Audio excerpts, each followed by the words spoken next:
मैं तो science background से था और 11th 12th में पीसीएम स्ट्रीम से दिया था। एक फर्म जो थी वो बहुत बड़ी फर्म थी, Mahesh C Solanki and company थी। और मेरे जो कजिन से वो लोग बताते हैं, तो सबको बताते थे कि मेरा बेटा सीए बन गया करके। पहले 6 महीने मैंने 10 से ऊपर का बैच नहीं देखा था। उसके बाद अगले 6 महीने मैंने 20 तक का बैच देखा। इंटरमीडिएट कॉस्टिंग की अगर मैं बात करूं, तो इंटरमीडिएट कॉस्टिंग में मैंने पढ़ा था नाहटा सर से। Hello everyone. तो कैसे हो आप सब लोग? आज हमारे साथ जुड़ चुके हैं प्रणब पोपट सर। मेरे लिए सर ये बहुत ही ज़्यादा बड़ी बात है, क्योंकि सर जिस फैकल्टी से मैं पढ़ा हूँ अभी, आपसे मैंने कॉस्टिंग पढ़ा इंटर में, और मैंने एग्जाम्सन भी स्कोर किया। सबसे बड़ी बात मेरे लिए आपसे बात करना था, उसके बाद आज पॉडकास्ट आपके साथ कर रहा हूँ। बहुत ज़्यादा बड़ी बात है मेरे लिए sir. Thank you so much सबसे पहले तो आने के लिए। अरे इट्स ओके भाई, अच्छा लगता है हम लोगों को भी बच्चों के साथ मिलने, एक्सपीरियंसेस शेयर करने, तुम लोगों के बारे में जानने से। तो काफ़ी टाइम से तुम रीच कर रहे थे, बट मेरा भी अभी शिफ्टिंग का था, एज आई सेड। और फाइनली जाके आज टाइम मिला, तो इट्स गुड कि हम लोग मिल पा रहे हैं। अ, तो सर कई सारे आपसे पूछने के लिए मेरे पास मेरे अंदर के डाउट्स भी हैं जो आपसे मैं पूछना चाहता हूँ। और बाकी सब मेरे सर ऑफिस में काफ़ी सारे बच्चों ने आपसे पढ़ा हुआ है, जो मैं आर्टिकल से पे जाता हूँ। मतलब हम 25-30 बच्चे, उनमें से 15 ने आपसे मैथ पढ़ा हुआ है, वरना कॉस्टिंग पढ़ा हुआ है। तो जब मैंने बोला सर मैं प्रणब सर के साथ पॉडकास्ट करने वाला हूँ, सब इतने एक्साइटेड हुए, भाई यार सर से यार मेरी भी बात करवा दे एक बार, मजा आ जाएगा। तो मैंने बोला तुम मेरे को पूछो सर से क्या पूछना है, मैं तुम्हारे हिस्से की बात मैं ही कर लेता हूँ। सही है, तो सही। तो सर काफी सारे क्वेश्चन है। सबसे पहले तो सर आपने सर सीए क्यों सोचा? सीए ही क्यों सोचा मैंने? मैं तो साइंस बैकग्राउंड से था और 11th 12th में पीसीएम स्ट्रीम से दिया था। And I was district topper also in science too. But मुझे उस समय ऐसा लग रहा था कि like doing engineering was like without any thought कि बस सब जा रहे हैं तो मैं भी कर लेता हूँ।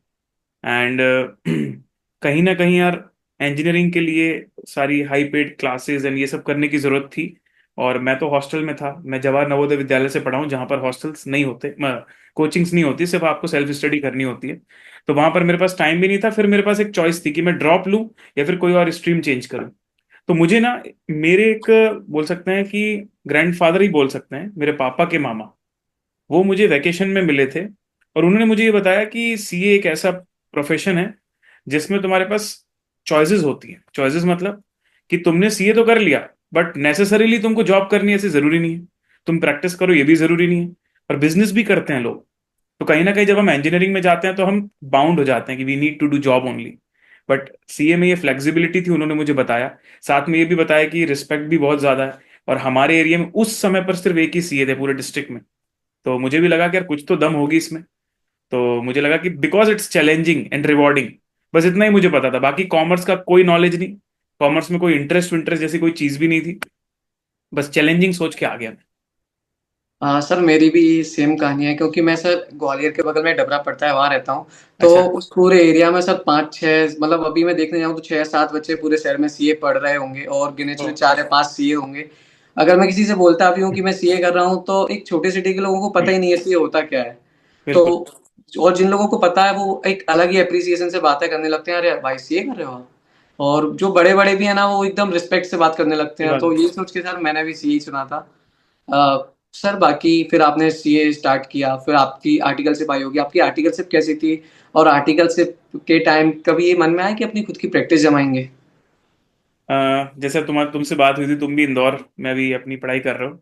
मैंने भी अपना फाउंडेशन इंटरमीडिएट इंदौर से किया था, मैं भी एमपी से ही हूँ, डिंडोरी से। And yes it's sir. Tribal district, तो वहाँ भी जैसा तुम्हारे जैसा सीन था कि बहुत कम लोग सीए करते हैं, मतलब गिनतियों में, लाइक इन सिंगल डिजिट। अभी भी वही सीन है, जब मैं आज से 10 साल पहले किया तब तो था ही, अभी भी वही सीन है। तो कॉमर्स का कोई वहां पर स्कोप नहीं, कुछ नहीं। पर मैं इंदौर आया, इंदौर में अच्छा खासा एक हब है, इंदौर में बहुत अच्छा लगा मेरे को। आर्टिकलशिप में अगर मैं बात करूँ तुमसे, तो आर्टिकलशिप में मेरे को एक्सपीरियंस बहुत अच्छा मिला। एक फर्म जो थी वो बहुत बड़ी फर्म थी, Mahesh C Solanki and company. MCS sir भी यस, बहुत यस, बढ़िया यस, है। तुमने सुना भी होगा नाम। तो वहां पर कहीं ना एक जो होता है कि काम तो सभी जगह सीखने मिलता है। देखो, आप एक सीए के अंडर में काम कर रहे हो तो काम छोटा मोटा थोड़ा बहुत चेंज होता है कि कहीं प्रोप्राइटर का होगा, कहीं पार्टनरशिप का, कहीं कंपनीज का। बट एमसीएस की खास बात ये थी कि वहां पर टीम थी 100+ पर्सन की। और जब आप इतनी बड़ी टीम के साथ काम करते हो ना, तो आपको नेगेटिव्स पॉजिटिव्स सब कुछ देखने को मिलता है। आपको पॉलिटिक्स भी देखने को मिलती है। कम्युनिकेशन के चैलेंजेस देखने को मिलते हैं, हायरार्की देखने को मिलती है। तो वो सब चीज जो कॉर्पोरेट में एक्सपीरियंस मिलता है वो मुझे पहले मिल गया था। लेकिन जैसा कि तुमने सवाल पूछा कि प्रैक्टिस करने का मन हुआ था कि नहीं, फ्रैंकली स्पीकिंग जब मैंने प्रैक्टिस वर्क देखा मुझे उतना इंटरेस्टिंग नहीं लगा, क्योंकि मुझे ऐसा लगा कि मेरा जो नेचर है वो थोड़ा सा कहीं ना कहीं क्रिएटिव काम की तरफ ज्यादा है। और भले मैंने इंजीनियरिंग नहीं ली थी बट टेक में भी मेरा बहुत इंटरेस्ट था। तो वो उतना वहां पर सेटिस्फाई नहीं हो रहा था, बट मैंने उतना दिमाग लगाया नहीं था। उस समय मुझे जो भी काम मिलता था मैं बढ़िया से करता था और अप्रिसिएशन भी मुझे मिला। बट ऐसे दिल से एकदम मजा नहीं आया था कि यार हाँ मेरे को प्रैक्टिस करनी है। That's the honest answer. Sir आपने अब एमसीएस की बात करी सर, आज भी एमसीएस में आपको मैं बताऊं तो अभी भी सर 140 प्लस आर्टिकल्स हैं। और ओह। आज इंदौर में कोई प्रेफर करना चाहता है पहली फर्म तो वो एमसीएस ही है, कि किसी फर्म में जाना है तो फर्स्ट प्रेफरेंस उसकी एमसीएस ही होगा, उसके बाद बाकी कोई फर्म होगी। मेरे को तो सर यही सुन के बड़ा अच्छा लग रहा है, आप इंदौर में इसी एरिया में भी रहे हो जहाँ मैं रहा हूँ, और एमसीएस मेरे काफी सारे दोस्त उसमें हैं। हम्म। अ, सर जब आपका आपने इंटर अपना कर लिया, आप आपने फाइनल एग्जाम दिया, जब फाइनल का रिजल्ट आया और आप पास हुए, जब आपकी फैमिली का क्या रिएक्शन था? सबसे पहले तो यार फाइनल्स के इंटरेस्ट के टाइम की बात करो अगर आर्टिकलशिप में, तो आर्टिकलशिप में ना मेरी ट्रैवलिंग वाला वर्क बहुत था, क्योंकि हम ऑलरेडी बाहर से थे। और जब आप बाहर से होते हो और किसी फर्म में काम कर रहे हो तो फर्म में भी पता है कि यार ये इंदौर में रहे या कहीं और रहे फर्क नहीं पड़ने वाला। तो आउट स्टेशन में सबसे ज्यादा प्रेफरेंस हमको मिलता था। एंड मैं पर्सनली मेरा बोलूँ तो उस समय 51 डिस्ट्रिक्ट्स थे एमपी में, और मैंने विद इन 1.5 या 35 डिस्ट्रिक्ट कवर किए थे आउट स्टेशन ऑडिट में। तो कहीं ना कहीं वो एक डेढ़ साल जो 2 साल का टाइम था ना, उसमें क्लासेस जितनी भी लगाई कोई कंप्लीट नहीं कर पाया, और उस समय ऑनलाइन बैकअप का ऑप्शन नहीं होता था। तो कहीं ना कहीं लास्ट का 1 ईयर जो था उसमें सेल्फ स्टडी सबसे बड़ा रोल प्ले किया था। क्लासेस थोड़ी बहुत करी थी, और लास्ट की कुछ ऑनलाइन करी थी। बट जैसे जैसे एग्जाम पास आ रहे थे ना, तो मुझे ऐसा लग रहा था कि यार मैं उतना प्रिपेयर्ड नहीं हूँ।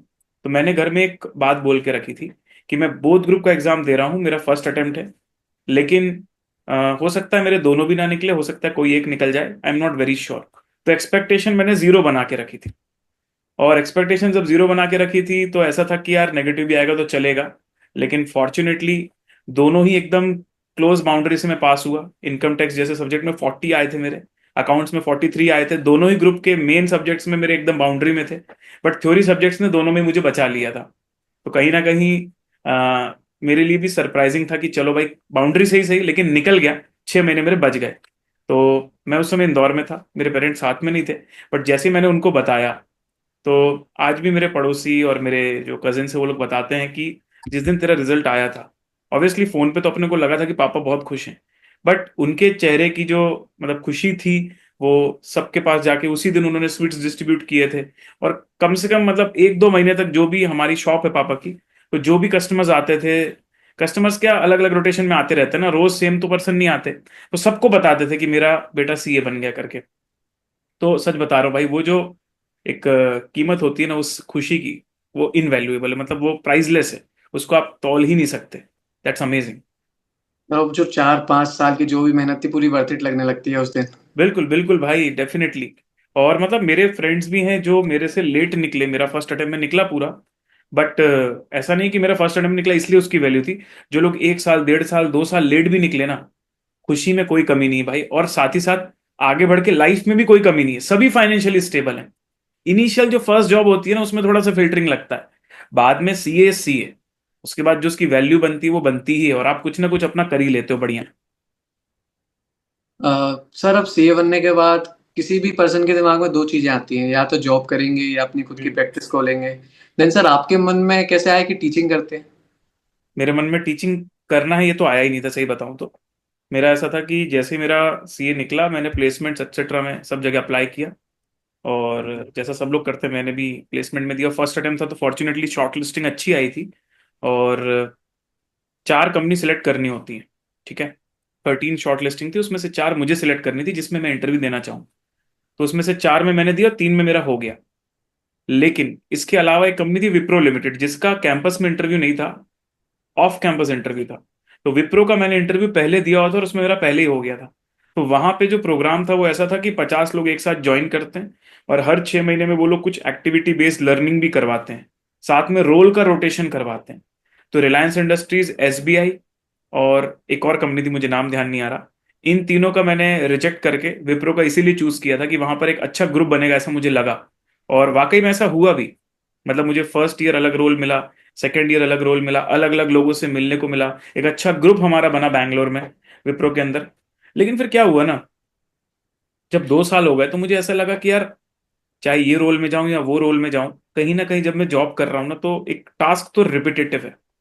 मतलब ऐसा बहुत ज्यादा वैल्यू एडिशन मेरी तरफ से या मेरे स्किल का यूज ऐसा मुझे समझ में नहीं आ रहा था। It was more becoming the people management. जैसे जैसे आप ग्रो करते जाते हो ना किसी भी रोल में, तो आप टास्क कम करते हो, आपके अंडर में लोग आते हैं, तो आप पीपल मैनेज करने लगते हो।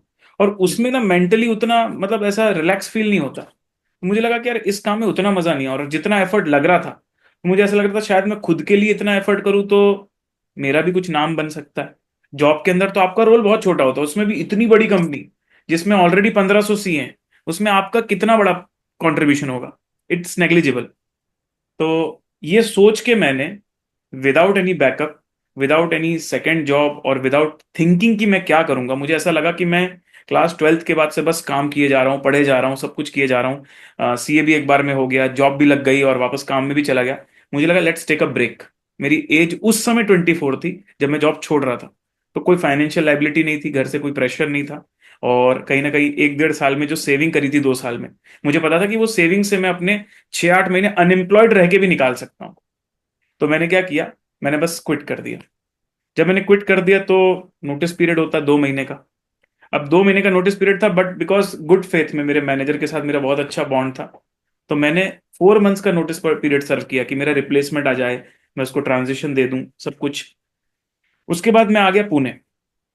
पुणे मेरे भैया उस समय रहते थे, अभी भी रहते हैं, तो मैं उनके पास आके सेटल हो गया कि मैंने बोला मैं ब्रेक ले रहा हूँ भैया, थोड़ा बहुत कुछ नई चीजें एक्सप्लोर करूंगा। म्यूजिक मेरे बहुत टाइम से कट हो गया था, तो म्यूजिक भी मेरे को वापस से परस्यू करना था। तो थोड़ा बहुत समय बचता था, जिमिंग करता था, गाने वाने गाता था, सुनता था। और फिर सोचता था कि क्या करना है लाइफ में। 1 महीने तो मैंने कुछ भी नहीं किया। फिर 1 महीने बाद मैं घर से निकला और मैंने ऐसे सर्च किया nearby CA coaching classes और nearby CA offices. Offices में जाके सीएस से मिला, और कोचिंग्स में जाके कोचिंग के ओनर से मिला। मैंने बोला दोनों ही ट्राई करके देखते, क्योंकि यही दो ऑप्शन थे बाद में। बिजनेस का तो कोई प्लान नहीं था मेरे पास, कोई इन्वेस्टमेंट के लिए पैसा नहीं था कि मैं कोई बिजनेस करूं। तो दोनों जगह मैंने ट्राई किया, और पहला ब्रेक थ्रू मुझे कोचिंग में मिल गया। ब्रेक थ्रू मतलब कि भाई किसी एक टीचर ने बोला कि यार हमारा मैथ्स का फैकल्टी जो है वो आधे से सिलेबस छोड़ के चला गया है, तो क्या आप बचा हुआ सिलेबस कंप्लीट कराओगे? तो मैंने बोला करा दूंगा। उन्होंने बोला कि हमारी एकेडमी में कोई भी सीए टीचर नहीं है, बट हम फाउंडेशन की क्लासेस लेते हैं, और आप एक तो मैथ्स पढ़ाने वाले हो और आप सीए हो, तो आप कितना चार्ज करोगे? और हमारा आधा फीस तो हमने उनको दे दिया, हमारी फीस भी बहुत कम है। ये पुणे के आउटस्कर्ट की बात कर रहा हूँ, जहां पर सीए का मेन जो प्रेस्टीज पॉइंट है पुणे का, उसकी बात नहीं कर रहा हूँ। ये पिंपरी चिंचवड़ जो एरिया है पुणे का, वहां की बात कर रहा हूँ। तो वहां पर बहुत कम लोग होते थे, मतलब 10 12 बच्चों का बैच होता था, या 5 बच्चे का, 6 बच्चे का। तो मैंने बोला जो भी आप दे दोगे कोई प्रॉब्लम नहीं है, मुझे सिर्फ एक्सप्लोर करना है टीचिंग, और मैं बिल्कुल डेफिनेटली मैथ्स पढ़ा सकता हूँ क्योंकि मैं पीसीएम बैकग्राउंड तो हूँ। ऐसा बोल के मैंने पढ़ाना शुरू किया, और वो हाफ बैच मैंने कंप्लीट कराया। उस हाफ बैच को पढ़ाने के बाद मैंने देखा कि बच्चे ये जिद कर रहे थे कि सर जो टॉपिक पहले हो गए वो भी पढ़ा दो आप। तो मुझे ऐसा लगा कि यार बच्चों को मजा आ रहा है मतलब पढ़ के। और मेरी भी अभी उतनी ग्रिप तो थी नहीं सब्जेक्ट में, मैं तो फर्स्ट टाइम पढ़ा रहा था। तो फिर मुझे लगा कि अगर मैं इसमें मेहनत करूंगा तो शायद बच्चों को क्लिक हो जाए वो चीज़। फिर मैंने और भी क्लासेस जो थी उसी एरिया की वहाँ एक्सप्लोर किया, कहीं पर 12 बच्चों का बैच, कहीं 10 बच्चों का। ऐसे करते करते करते करते पूरा 1 साल, आप मान सकते हो on an average 10 to 12 thousand per month की इनकम हो रही थी, मल्टीपल बैचेस पढ़ा के। इतना एवरेज इनकम हो रहा था बस। और ऐसे मैंने पूरा 1 साल निकाला। बट वो 1 साल में जब मैंने बच्चों का सेटिस्फेक्शन देखा मेरी टीचिंग के बाद, तो मुझे एक बात समझ में आ गई कि अब मुझे किसी और चीज में मुड़ के नहीं देखना है, इसी में मेहनत करनी है। और बस उसके बाद से मैं फिर कुछ और सोचा ही नहीं, और फुल फ्लेजेड टीचिंग के अंदर आ गया। सर आपने मैथ का तो बता दिया कि आप पीसीएम बैकग्राउंड के थे, तो आपने सोचा कि मैथ और कोचिंग पे भी आधे सब्जेक्ट सर छोड़ गए थे। हम्म। सर फिर कॉस्टिंग कैसे माइंड में आया, क्योंकि आपने बोला कि आपके थ्योरी में ज़्यादा मार्क्स थे प्रैक्टिकल के हिसाब से फाइनल में। देन सर फिर कैसे सोचा कि कॉस्टिंग पढ़ाना स्टार्ट करते हैं। ऐसा होता है, मैंने दूसरे टीचर्स के साथ भी ये बात शेयर करी है कि आप एज ए स्टूडेंट किसी और चीज में अच्छे होते हो और एज ए टीचर कुछ किसी और चीज में अच्छे होते हो। ये मुझे लगता था सिर्फ मेरे साथ होता है, बट कुछ और लोगों के साथ भी होता है। तो कॉस्टिंग एटसेट्रा जो सब्जेक्ट थे मेरे को समझ में बढ़िया आते थे, अकाउंट्स भी मेरे को बहुत बढ़िया समझ में आता था। बट पता नहीं, मैं मतलब शायद बोलते हैं ना कि कुछ लोगों में हैबिट होती है कि वो ज्यादा लिख कर प्रैक्टिस नहीं करते। I was one of them. मैं बहुत लिखकर प्रैक्टिस नहीं करता था और 3 घंटे मैनेज नहीं कर पाता था, बस इतना कर पाता था कि पास हो जाता था। तो इस वजह से कहीं ना कहीं वो मेरे को नहीं आया। बट एज ए टीचर ना, मैं बहुत ज्यादा जोक्स या बहुत ज्यादा बोलते हैं कि मजाक मस्ती वाली चीज नहीं कर पाता। ये मेरा नेचर है। मैं थोड़ा सा सीरियस टीचर हूँ। सीरियस मतलब ह्यूमर रहता है, बट वो अलग टाइप का रहता है, वो कंटिन्यूस नहीं रह सकता।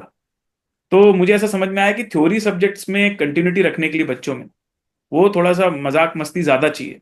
लेकिन प्रैक्टिकल सब्जेक्ट में अगर आप एकदम फोकस्ड और कंसंट्रेटेड भी रहते तो बच्चों को खुद मन बना रहता है, क्योंकि उनको लिखना है चीजों को, उनको कैलकुलेशंस करना है।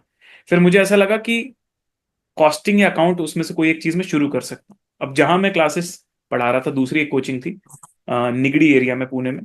तो वहां पर कॉस्टिंग की वैकेंसी थी। तो इट वाज लाइक दैट कि भाई कॉस्टिंग पढ़ा लोगे क्या, मैंने बोला पढ़ा लूंगा। और वहां से कॉस्टिंग की शुरुआत हुई। ऐसा कुछ सोचा समझा नहीं था कि कॉस्टिंग ही पढ़ाना है। पर जैसे मैंने कॉस्टिंग शुरू किया तो मेरे को लगा कि यार ये सब्जेक्ट तो मेरे को और ज्यादा मजा आ रहा है, लाइक मैथ से भी ज्यादा मजा आ रहा है इसको पढ़ाने में। फिर उसकी भी जर्नी चलती गई। और कहीं ना कहीं यार कॉस्टिंग, मुझे सही बताऊं पर्सनली, मैथ्स पढ़ाना तो बहुत मजा आता है, बट कॉस्टिंग में मैथ्स से भी ज्यादा मजा आता है मेरे को। सर मैंने भी कॉस्टिंग आपसे ही पढ़ा हुआ है, और बिना कुछ ज्यादा मेहनत करे एग्जाम्सन आ गई थी मेरी। नहीं भाई, मेहनत तो करी होगी तुमने। प्रैक्टिस करी थी सर, रिटर्न प्रैक्टिस तो करी थी, लेकिन सर हाँ, आपसे ही पढ़ा हुआ था पूरा बैच बिना स्किप करे एक भी क्लास, और बस इसके अलावा कुछ लगे ही नहीं जाता। कॉन्सेप्चुअल अंडरस्टैंडिंग आ जाती है ना भाई, फिर अपने हाथ का गेम हो जाता है वो, नई अ, चीज। सर कॉस्टिंग सब्जेक्ट किसी किसी के लिए तो बहुत स्कोरिंग हो जाता है, जैसे मेरे को था कि कॉस्टिंग और अकाउंट्स में ज्यादा नंबर लाऊंगा तो टैक्स और लॉ कवर हो जाएंगे मेरे। लेकिन किसी किसी के लिए रहता है कि चलो टैक्स में लाएंगे, पर कॉस्टिंग उनके लिए डर वाला सब्जेक्ट हो जाता है कि कॉस्टिंग में नहीं आ पाएंगे।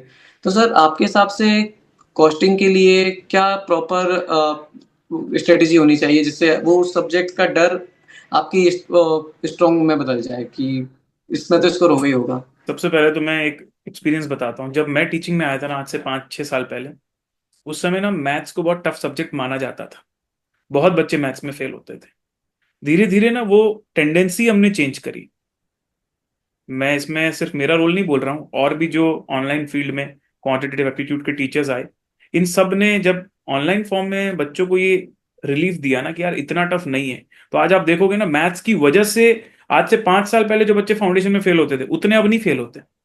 आज के समय में प्राइमरी रीजन लॉ बच गया है। मैथ्स काफी सारे लोग अब आराम से क्लियर कर रहे हैं, क्योंकि वो एक परसेप्शन बना था, अरे भाई सीए का मैथ्स बहुत टफ है, सीए का मैथ्स बहुत टफ है। वैसे कॉस्टिंग का तो सालों से बना हुआ है। आज कई बच्चे मेरे पास आते हैं जो हो सकता है कि कहीं और क्लासेस की और फिर आ रहे हैं, तो कहते थे सर हमको सबने बोला था बहुत टफ है। अच्छा, सीनियर्स बहुत सारे बच्चों के बोलते टफ है। तो वही सेम चीज धीरे धीरे कॉस्टिंग में भी अब दूर हो रही है। कॉस्टिंग में भी इनिशियल 15 से 20 डेज का पेशेंस लगता है, क्योंकि एकदम ही नया सब्जेक्ट है, करने का अप्रोच अलग है। अकाउंट जैसे फॉर्मेट नहीं बनते। सब कुछ थोड़ा ओपन माइंडेड चलता है यहाँ पर कि कैसा भी फॉर्मेट बन सकता है, कैसा भी कैलकुलेशन हो सकता है।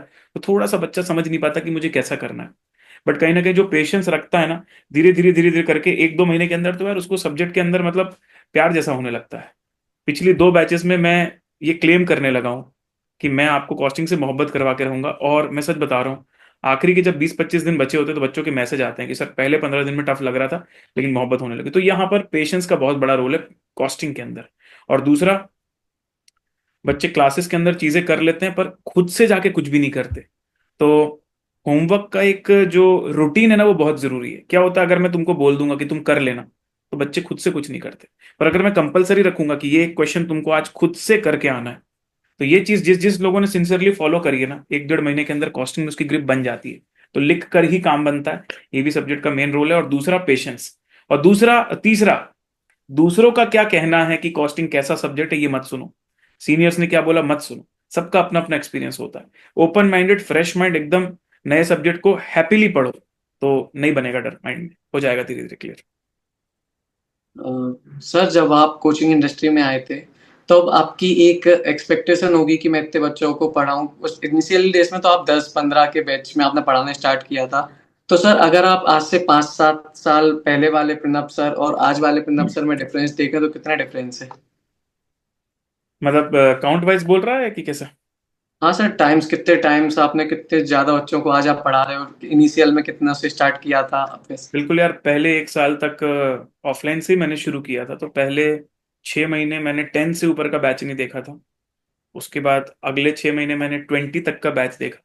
सेकेंड ईयर में मैं अराउंड 20-30 वाले बैचेस भी देखता था। एक ऑनलाइन इंग्लिश में भी मैंने एक बार सीए फाउंडेशन पढ़ाया हैदराबाद में, तो वहाँ मेरा 40 का बैच था।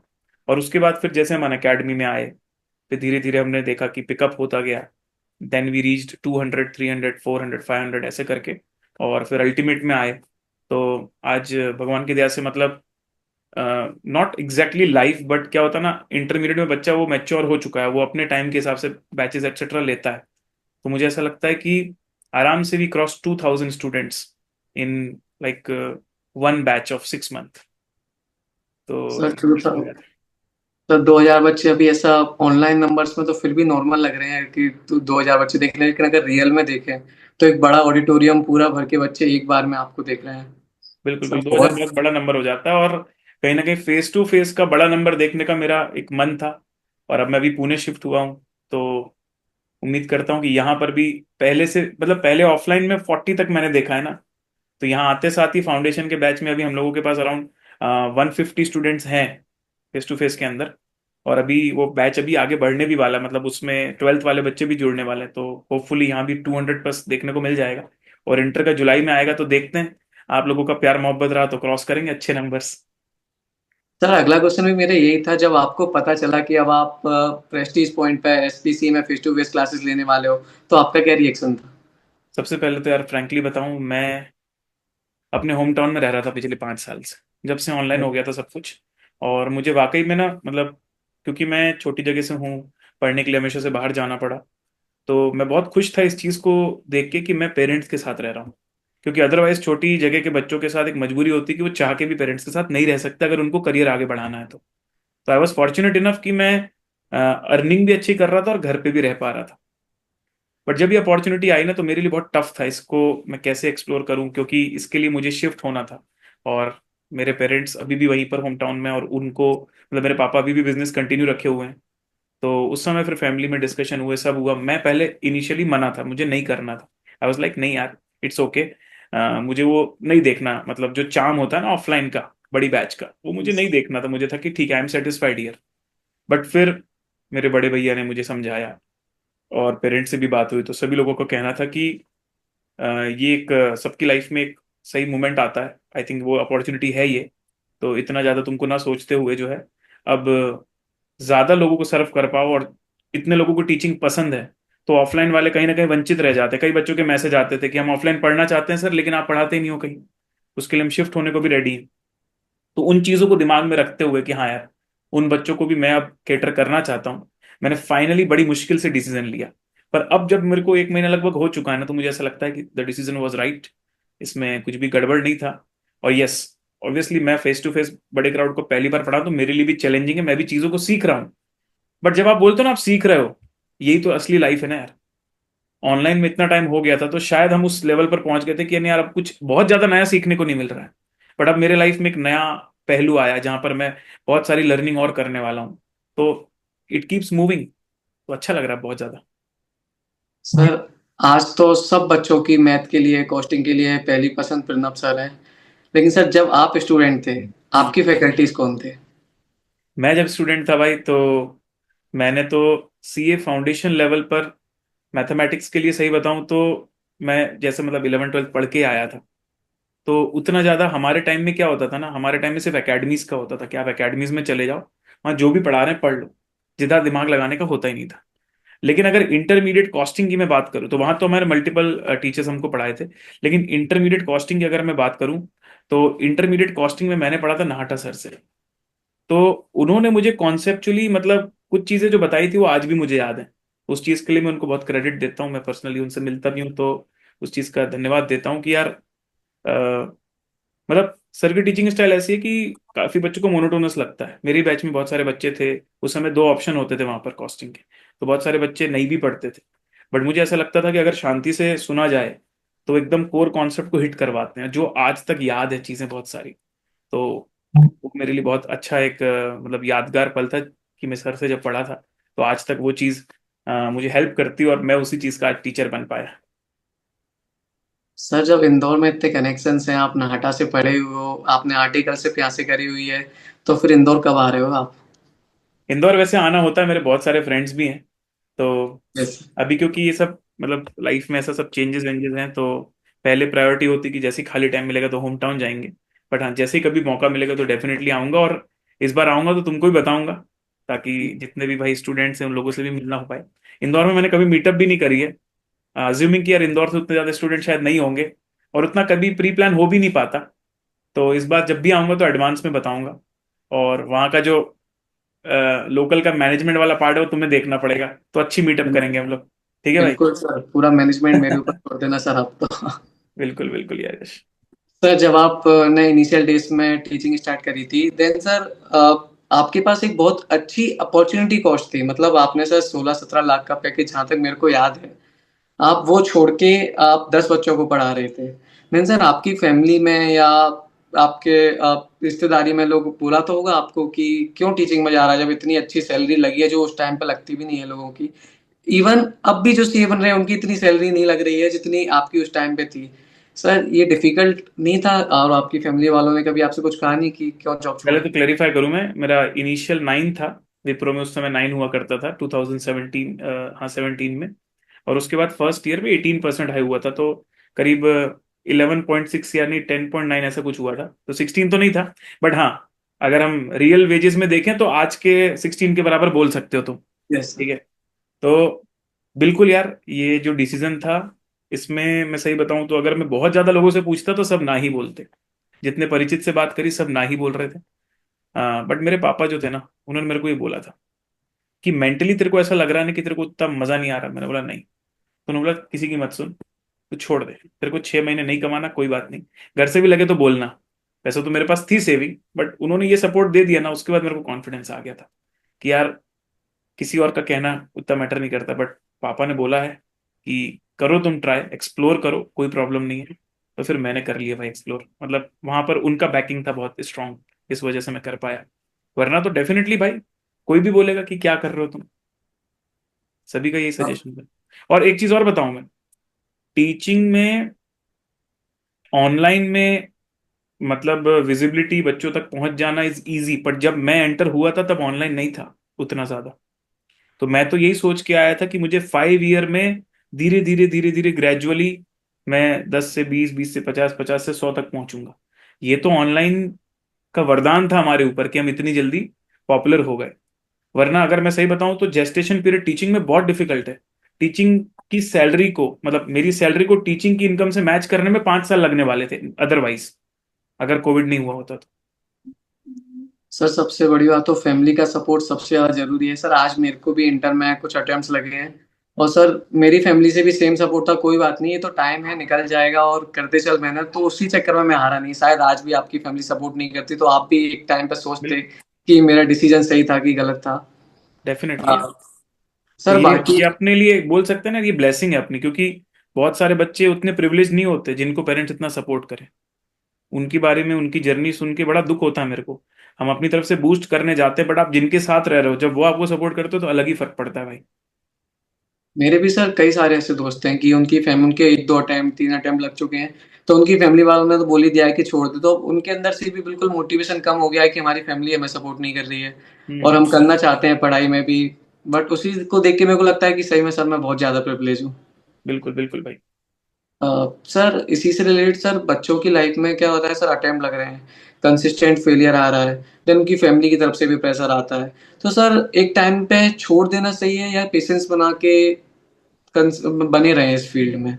मैं बच्चों को, मेरा जो सजेशन रहता है वो ये रहता है कि देखो यार, अ, दो टाइप के स्टूडेंट होते हैं जो सीए में आते हैं।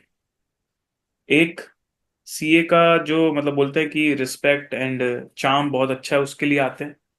लेकिन दूसरा इसलिए भी आता है, I was also one of the student, second category, जहां पर कुछ अच्छा पाना है आपको, कुछ अच्छा पाना है लेकिन कम इन्वेस्टमेंट पे, मतलब घर वालों के कम पैसे लगे। तो सीए एक कॉस्ट इफेक्टिव कोर्स है, आज भी है, इनफैक्ट पहले से ज्यादा है आज तो जो बच्चे सेकंड कैटेगरी में आए हुए हैं उनके लिए थोड़ा डिफिकल्ट हो जाता है दूसरे करियर में जाना, क्योंकि दूसरे करियर में फीस, जैसे आईआईएम अगर आपको एमबीए करना है तो एमबीए की कोचिंग फीस बहुत ज्यादा है, फिर कॉलेजेस की फीस बहुत ज्यादा है। तो उन बच्चों को मैं बोलूंगा कि यार अब तुम आ गए हो ना, और तुम्हारे पास कोई दूसरा चॉइस नहीं बचा है, तो थोड़ा सा ब्रेक लो। अगर अटेम्प्ट का लूप आया थोड़ा सा ब्रेक लो, लेकिन अच्छे से समझो हो सकता है एक अटेम्प्ट स्किप करो, लेकिन एक प्रॉपर स्ट्रेटेजी और प्लानिंग बना के ये देखो कि कहाँ कहाँ लैग होता है, बार बार अपने को उस चीज को रिपीट नहीं करना है। लेकिन जो फर्स्ट कैटेगरी के स्टूडेंट हैं, जिनके पास चॉइसेस हैं, जिनको फाइनेंशियल प्रेशर नहीं है, तो मैं उनको बोलूंगा, अगर तुमने तुम्हारा बेस्ट दे दिया है तो ये सही समय है दूसरे ऑप्शंस को भी देखने का, क्योंकि समय का पता नहीं चलता भाई कब समय निकल जाता है। इसलिए दोनों चीजें हैं, बहुत ज्यादा अटैच भी नहीं होना चाहिए। At the end of the day ये भी एक क्वालिफिकेशन ही है, उससे बढ़कर, लाइफ से बढ़कर नहीं है। तो हम अपने आप को इतना ट्रॉमेटाइज नहीं कर सकते एक डिग्री के लिए कि उससे हमारी लाइफ ही बर्बाद हो जाए। क्योंकि मेरे साथ कुछ बच्चे ऐसे भी हैं, मतलब मेरे जो कलीग्स जो थे साथ में, मेरे फ्रेंड्स, जिन्होंने 3-4 अटेम्प्ट इंटर देने के बाद छोड़ा और आज बहुत सक्सेसफुल हैं यार, मेरे से भी ज्यादा कमाने वाले हैं, जिनका बिजनेस बहुत अच्छा चल गया। बट सबकी अपनी अपनी स्टोरी होती है।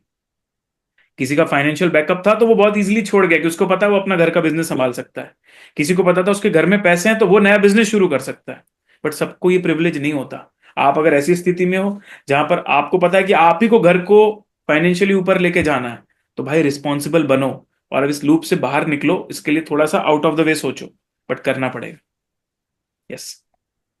सर, एक अनपॉपुलर ओपिनियन भी है कि आज के टाइम पे फैकल्टीज सेलिब्रिटीज बनते जा रहे हैं। अब नॉर्मल वो फैकल्टीज रही नहीं, तो इस पे आपका क्या पॉइंट ऑफ व्यू है? मैं कई सारे बच्चे मेरे से ऐसा बोलते हैं ये कि चीज बस मैं सर के। ये चीज मैं बताऊं तो क्योंकि तुम लोग अभी इस जनरेशन में हो ना, तो तुमको अभी दिख रहा है, बट ये चीज अभी नहीं, ये चीज पहले ज्यादा होती थी, अभी कम हो गई है।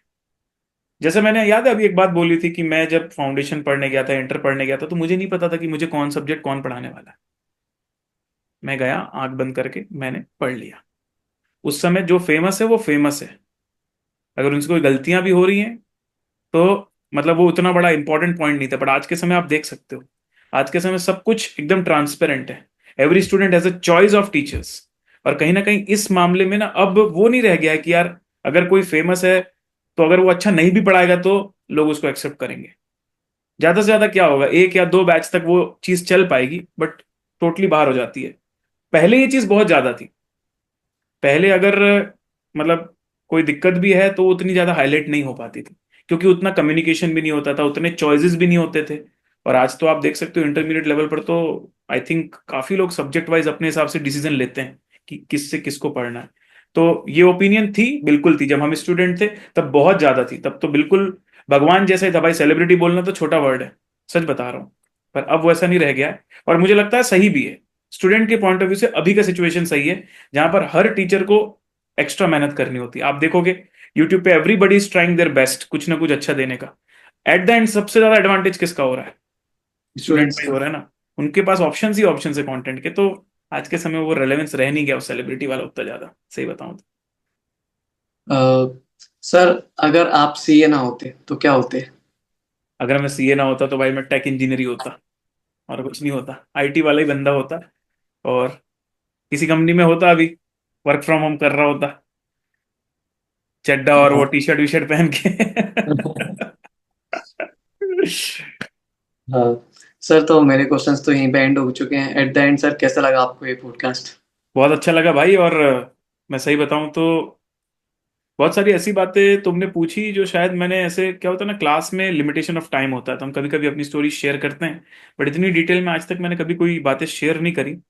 और कहीं ना कहीं हम सेम स्टेट के और सेम जगह से पढ़े, तो पता नहीं वो बॉन्ड भी बहुत जल्दी हो गया। और तुम एकदम टू द पॉइंट तुमने क्वेश्चंस पूछे जिसमें मुझे अंदर से बहुत बहुत ज्यादा बातें बताने का मन हुआ। तो ओवरऑल मेरे लिए वन ऑफ द बेस्ट था अभी तक का, मजा आया मुझे। Thank you so much sir, ये पॉडकास्ट पर आने के लिए। बिल्कुल भाई।